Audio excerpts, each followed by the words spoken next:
Hi, this is Jean Victoria Norloch coming to you again to speak a little more about my novel Truth and my reasons for writing it.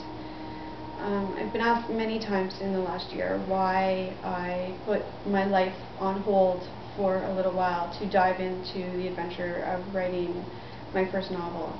And now with my second novel soon coming out and my third one being worked on as a collaborative effort by a bunch of artists, I have probably grown a little more from where I was when I first began. Although I do have much further to go. There's much about our world that I still don't know, much I still love to learn, and then through my writing share with you. But the question, like I said, has come up many times, and so I've come to address that question today.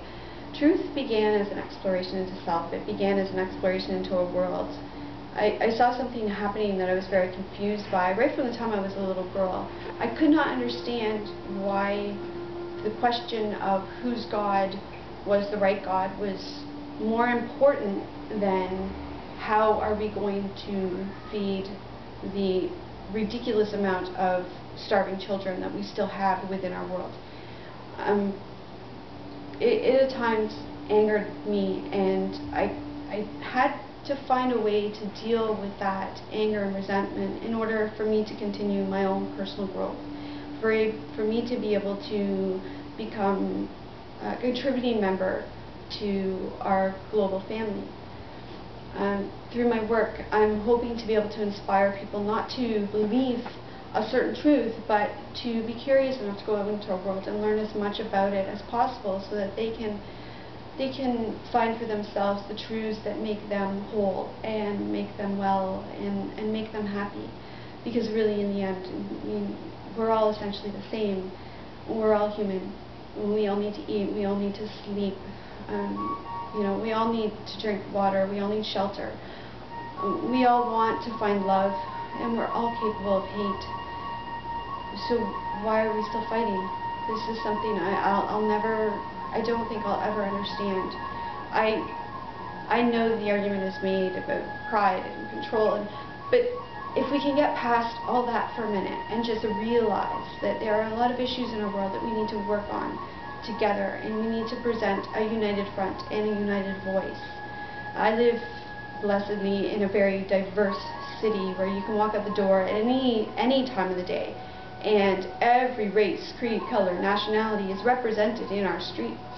Our people here are very proud of not just the fact that they live in a country that has freedom of speech, but they're proud of our diversity.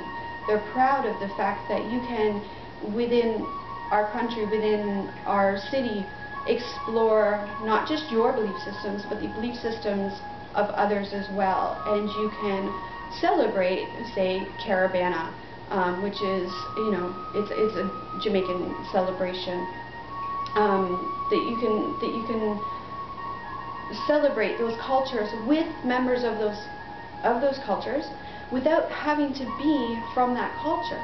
But when you do this, you can learn so much about why they believe the way they believe. I would love to see us as a human race, as a family, come together and realize that when the child is starving on the street, it might not be appropriate to ask if the child believes in Jesus before you feed the child. A Christian wouldn't do that. They would just feed the child.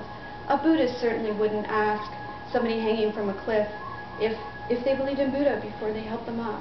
And I don't really know anybody from any religion, and I've talked to a lot from different spiritual backgrounds, different religions, people who are very serious about their beliefs. But none of those people will argue the fact that we are all one human family, that we all come from the same place, and that we are all connected. So why does my truth have to be more important than your truth? It doesn't. I respect your truth. I love you for the fact that you stand up for your truth. And if you can take your truth and unite it with my truth, and we can work together, deriving strength and faith and self-empowerment from our truths, and use those to work together and build a better world, then why are those truths not of equal value? They are. At the end of the day, like I said, we're all a family. We are all connected.